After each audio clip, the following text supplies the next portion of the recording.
Hey, everybody, welcome back to another podcast of Discover Mercer County Business. I'm your host, Rod Wild. I'm the Executive Director of Penn Northwest Development Corporation. We're Mercer County's lead economic development agency, and I just came in from outside, so my glasses are not sunglasses. They will tone down a little bit, but this is the show where we interview people throughout Mercer County that are making things happen, whether they're in business, industry, education, and the nonprofit world as well.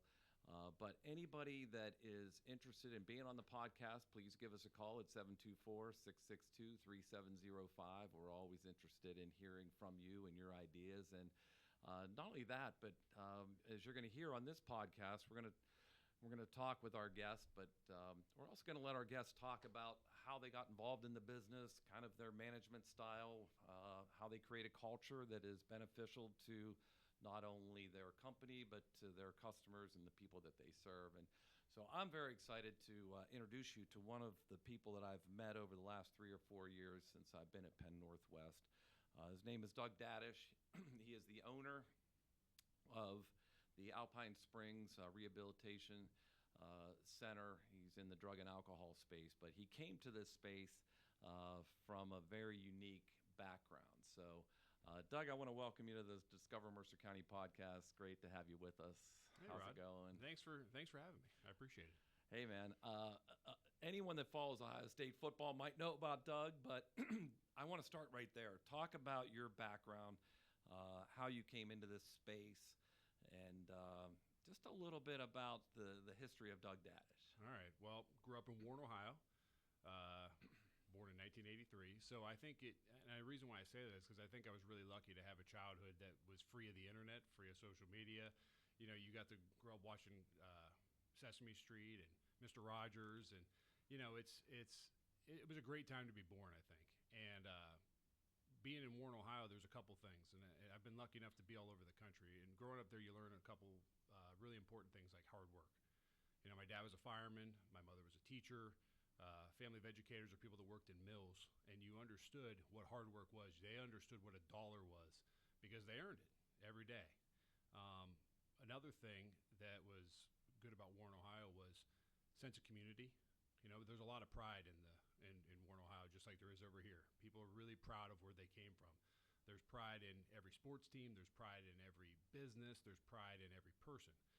So growing up there, I was lucky enough to play for a coach named Coach Dick Angle, who was at Ursuline before that, and then ended up coaching us at Howland, where I went to school. And how did you find football? Because obviously you're a physically big guy, but Yeah. it could be basketball, it could have been something else. And we know that, you know, that this whole region is very proud when it comes to football. But what was your introduction to the sport? Well, luckily enough, I was introduced by my father, who played at Ohio State in the 70s with Archie Griffin.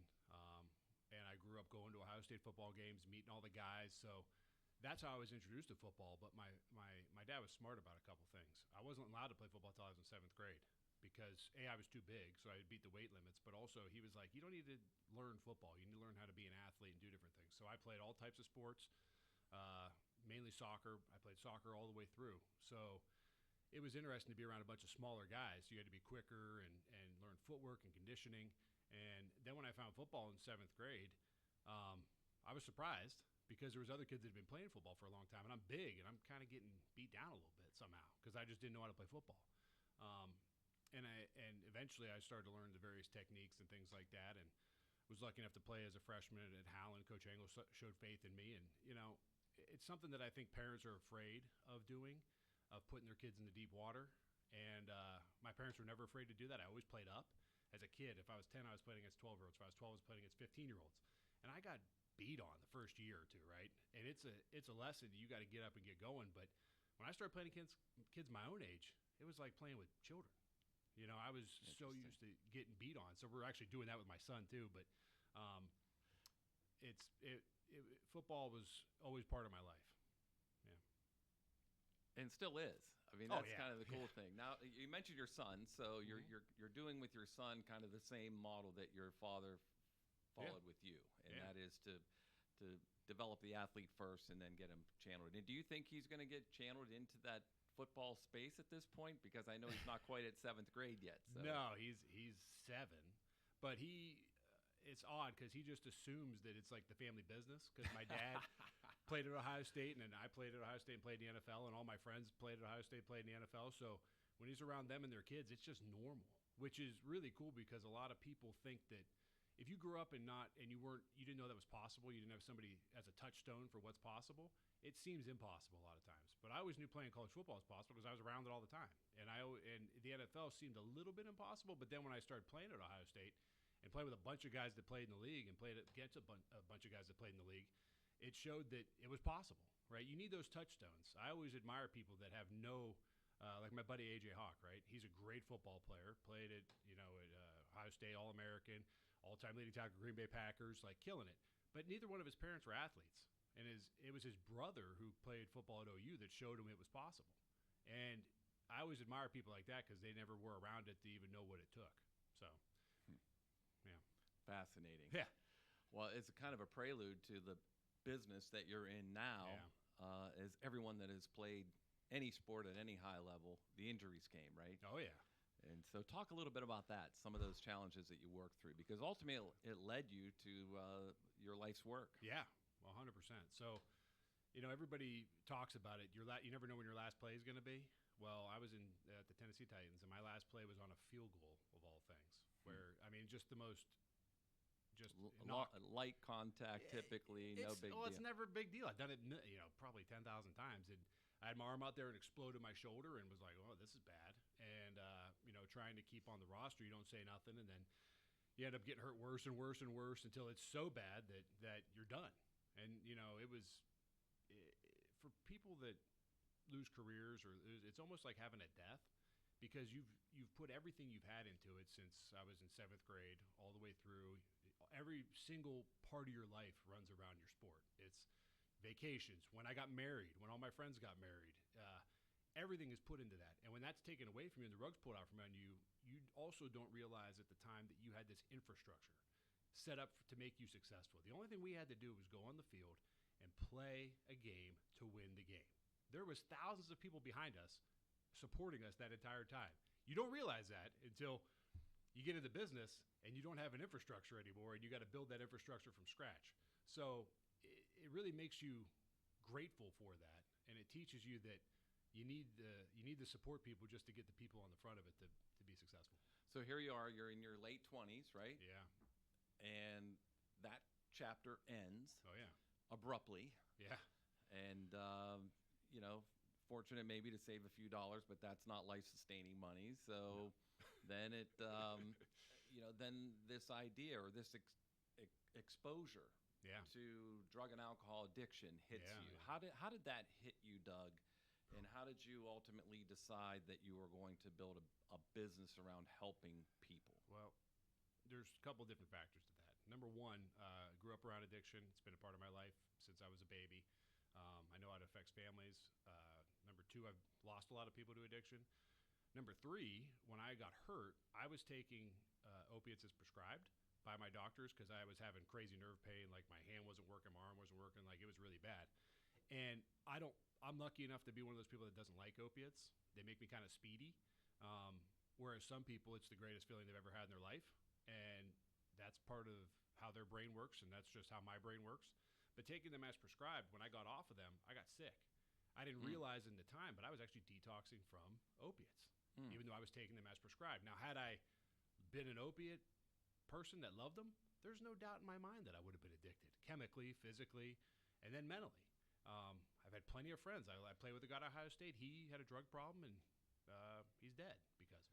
So before we move on from that, though, so you were astute enough, though, to realize that there was something different about you, and your brain reacted differently. So I think what I'm hearing is that you understood that addiction is a disease like any other disease. Then addiction, in your view, and maybe I'm putting words in your mouth if I am. No. Correct me, but it's not a choice. It can be a choice at the beginning, but then it becomes not a choice, right? We know enough now through just basic science that some people's brains react to different things differently. So some people might like alcohol, some people might not like alcohol. Your brain, it's all chemistry. And at the beginning, when I started abusing these drugs because I become a problem drug user or a problem drinker, eventually chemistry takes over. So your body needs it. Your body has to have it. It the way the chemistry works in your brain, it makes you have to have the drug. It's an insidious disease, just like diabetes. It's insidious, right?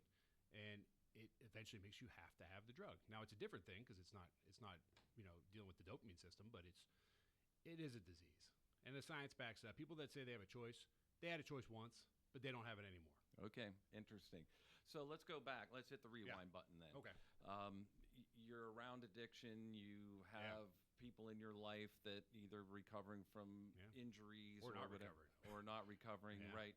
How do you now, moving through your 30s, professionally, how did you come to start Alpine? What life experiences led you to now? And we're going to talk about this big audacious project you're working on, but I don't want to get to that yet. I think it's so important for our listeners just to understand how ideas are created from life experiences and then they become monetized through business. And it's mentorship. So when I retired, I was lucky enough to be friends with the Master Chief Navy SEAL, and at the time we were both kind of lost.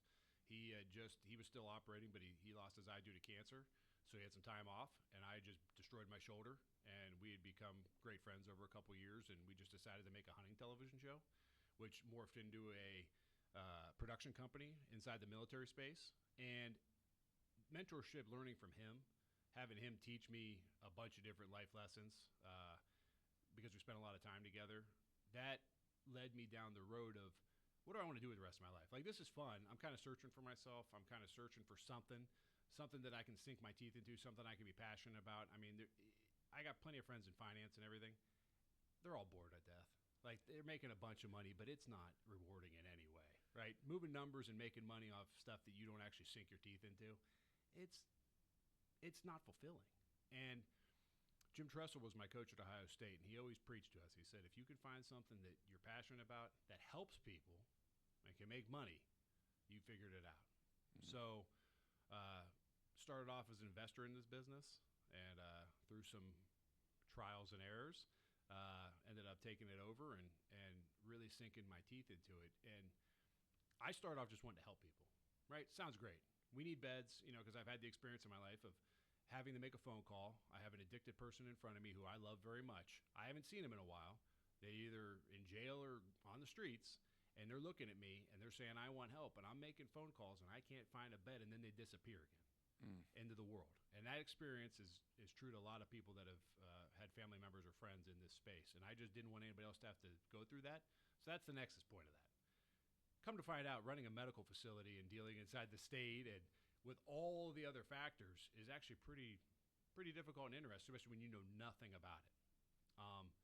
And what I would tell people that are interested, I think anybody starts a business goes through this, but like, if you don't know what you don't know, you got to go through the heat and the trial and the error. And I asked people, and I tried to talk to people, and I tried to educate myself, but the only true education is through experience. And when you are putting your own money into something and you're trying to do everything and try to build something, it's the only way to learn. And anybody that's super successful will tell you that. They made a lot of mistakes. They learned from them. They adapted. And you just got to be willing to go through that trial. And when you talk about football, the thing that I like about football is you either learn you're going to get up or not. Right? When you get on the field and you get beat down, are you going to come back at somebody or you're not? And you know that about yourself. And there's very few sports. Wrestling is a good sport like that. You know you're going to get moving or not get moving. And in business, it's like that. And a lot of people are just afraid to fail. They're afraid to. I mean, I tell people this story, but I didn't know how to pass block going into college because we were run heavy, okay? Which is insane. First day of practice, I'm just getting killed. And they're like, do you not know how to pass block? I'm like, no, I don't know how to pass block. And they're like, what did we waste that scholarship money on? So they just said, hey. The head coach is looking at the recruiting coordinator saying, why did you get us this guy, right? The O-line coach is just like, you just go over there. So, for a year, I played a scout team against a guy named Will Smith, who was an All-American, played at the Saints. Unfortunately, he was murdered down in New Orleans. But he beat the ever-living snot out of me every single day. But what he did was he wanted me to emulate certain people. So when he was playing against certain guys and everything, he'd be like, hey, if you watch this film and you do this for me and you make me better, I'll be sure to make you better. So Mentorship again. mentorship, 100%. He would pull me aside, and if I got him one time during practice, I was like a victory. And he's like, "Hey, man, when you're doing this, it's not working. You got to try this and do different things." And so for a year of getting beat on by an All-American, I got to play against the best guy on the team every single day. But I was willing to get destroyed in front of people, like the pro scouts would be there, and I'm just getting bull rushed to death, right? And not a great audition for a couple years later, right? Yeah, but other guys were afraid to do that. They were scared, right? So they were scared of getting embarrassed. It's like ego thing. I was lucky enough not to have that. I don't mind getting my ass kicked in front of people because it's only going to make me better because I know I'm going to get up, right? I know that's going to happen. So in business, you have to take those lessons and realize you got to be able to get up. So let me ask you, because I had a college wrestling career at a much lower level than what you were playing, but Yeah. I always fought this fear of quitting. It was so easy. I felt like at some point to just walk away from it. Yeah. But you didn't have that. It didn't seem like you were just like, no, I'm just gonna keep playing. It's a great thing to not be willing to quit about anything in sports. Some people would argue in business it's not the best thing. You got to know when to fold them, know when to hold them, know when to fold them. When you read enough business books, they're like, oh, yeah, you got to know when to get out. You got to quit early so you don't ruin your investment. Well, I just figured I'd bet on myself. Yeah, that's what I say that all the time. Yep, that's what it comes. I'm glad. And I don't know how to quit. And I'm glad you brought that back up because entrepreneurship, business development, business startup, it really does come down. I don't care if you're spending your own sweat equity, or your own cash.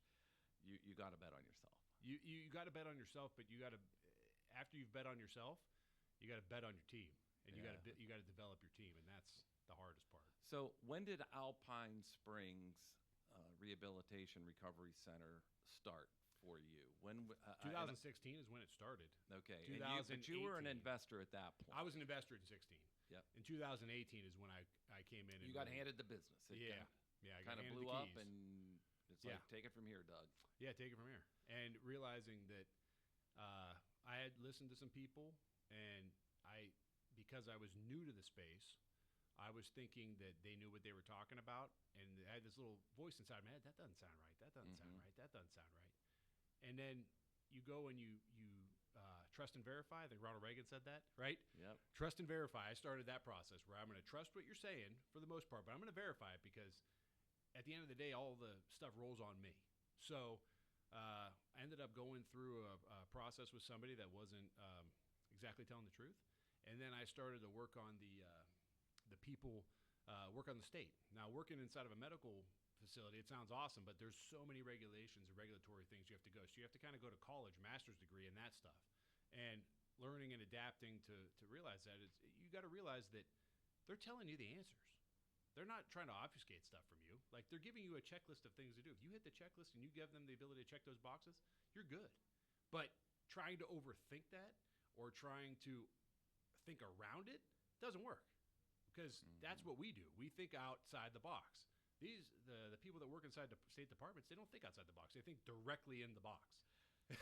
Yeah, so there is a part to developing the business where you finally do just say, you know what, just tell me what the rules are, tell me what the guidelines are, and I'll take it from there. And we have some outside businesses as well outside of Penn Northwest that I'm involved in, and it's getting permits for water, getting permits for alcohol, liquor licenses. Yeah.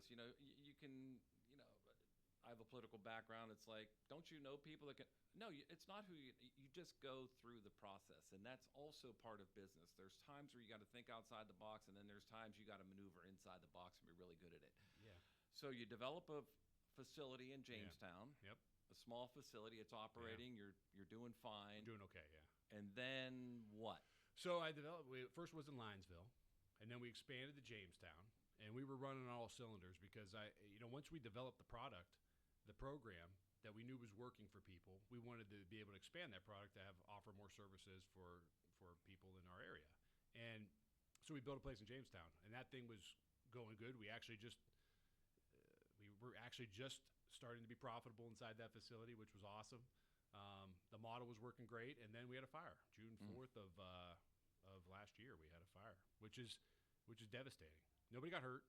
My staff did a wonderful job doing that and making sure everybody was okay. But we lost 14 beds and The place burnt literally to the ground. 10 minutes. Yeah, you can watch it on Facebook or YouTube. There was people filming it, and it was a sad, sad day. And now that we had to take a step back, now we had to adapt again.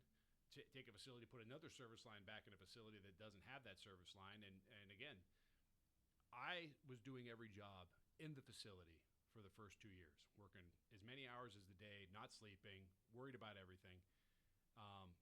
And then I had another meeting with Coach Dressel, and he reminded me that, you're not an individual that can do all this stuff. You need to find a team. So we went out, and I went out and tried to recruit a team, and then worked with them to teach them the things I had learned in the last couple of years, and let their institutional knowledge that have run medical facilities before come in and smooth out the operations. I'm a really good idea person. I'm really good at grinding on one thing just to death. But what I'm not good at is processes. I'm not a process guy. I'm not an HR guy. I'm a little too honest. I've got myself in trouble being a little too honest with people. I'm a little too not forgiving, but a little too trusting sometimes. And what the team does now is they've built a system that you can plug and play with that I would never be able to develop because it's just not how my brain works. But I can rely on them to work that system, work that program, so that I can work on the larger issues, the business, the thematic stuff of the program things, while they can work in it. Well, now you're getting some experience in real estate development because from this fire, the site has now been scraped clean. Yeah, scraped. And you're working with a local contractor. And this is part of what we do at Penn Northwest is we just kind of, we've been working with Doug. It's not manufacturing and industry like we're used to working, but it's something as we're building a workforce that's so desperately needed.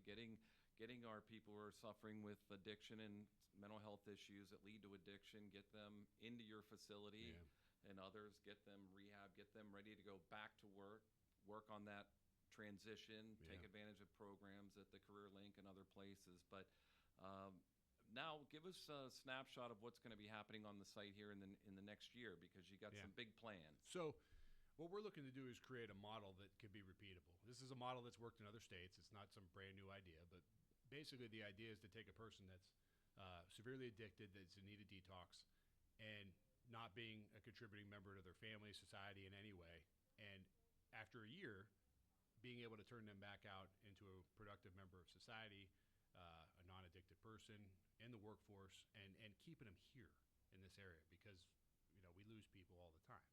So we have the detox, which will be I bought a building in Greenville, so that'll be done and licensed here in about 2 weeks. And that's where the detox will go. Linesville will still be a 3-5 program, so 60 to 90 days. And then Jamestown's going to be a 3-1 program, so it's going to be a year-long program. And those people will get back into the healthcare system. So we're going to get them a PCP. We're going to get them dental work. We're going to get them all the things that everybody else does and get them back into that system because they've been out of it. So that's beneficial to the community. So now we're utilizing those services. We're going to work with education. So get them to either finish their education or start an education if they care to do that. We're going to get them free of their records. A lot of people don't realize this, but a lot of nonviolent drug offenders have felonies, which is a life-altering, ruining thing that we need some reform on that. I always bring the example because I know a guy stole a lawnmower 3 times, and he's a felon. He was just feeding his addiction. He stole a lawnmower, didn't hurt anybody. I know it's a problem, and I know it's wrong, but your life should not be ruined because you stole a lawnmower 3 times, right? So get them through that process, and Governor Wolf did some good things with that. Governor Shapiro has taken that to another level of getting these people back, because we don't want them to ruin their lives. We want them to be back into this place. And then working with local businesses and local training programs. There's all these programs available to people, but they disqualify for whatever reason. Well, when you're with us, we're gonna remove all those barriers. We're gonna have transportation. We're gonna have you're gonna be drug free. Obviously, you're gonna be working on yourself and your programming, and the goal is to get you back working off the government support, right? Back in the system, living a productive, just normal life. That's all we want. It's just normal, man. We just want normalcy, and that's all they want too. They want to go back to normal. People think it's this this whole thing, it's just not. It's just normal. And I can guarantee anybody that's listening to this, if you get one of our people through this program, they're going to be awesome, and they're going to be amazing employees. They're going to go out and run their own businesses, and you're going to be grateful because these people are going to be grateful because you're giving them a chance. And I know that because they work for me. You know. Well, the awesomeness starts at the top, Doug. And I think what people will find in listening to Doug is he is an inspirational leader and an entrepreneur, someone who came to his business from a very different track than maybe others have. And we are going to wrap up here with Doug Dadish, who is the owner and operator of Alpine Springs Rehabilitation Recovery Center. We're going to have you back in about probably about 6 to 12 months, Doug, and we can talk about when this ribbon cutting is going to happen on this state-of-the-art facility you're building here in Mercer County. With that, we're going to wrap up this episode of the Discover Mercer County podcast. We want to, again, thank Doug Dadish from Alpine Springs for being with us. And not only has Doug got a great facility and a great program, but he's a great steward of his resources and a great contributor to our community in many, many different ways. And if you get to know Doug and his team, you get to know a bunch of great people. So, Doug, how do people reach out to you that might have an interest in helping you or may need to tap into your referral network? Yeah, alpinespringsrehab.com, or you can call 814-818-0002. That's how you get a hold of us. Or, you know, if you need help, you can call 211 here. You know, I can't emphasize that enough. We got to get that back in the game. People that are in crisis, whether it be food, whether it be suicide ideations, whether it be drug and alcohol problems, you can't pay your electric bill. We have a great resource called 211. I had nothing to do with 211. I work with some of them over in Ohio and was amazed that this resource exists for people, and people just don't know about it. So if you have a problem, just call 211. They'll put you in the right spot. Awesome, man. Yeah. Doug, you're a very compassionate person. I enjoy our friendship very much. And thank you for listening to this edition of Discover Mercer County Business. This is Rod Wilt, the Executive Director of Penn Northwest. And if you have an idea for business development, please reach out to us at www.penn-northwest.com or give us a call, 724-662-3705. Thanks for listening, everybody. We'll talk to you soon. Appreciate you.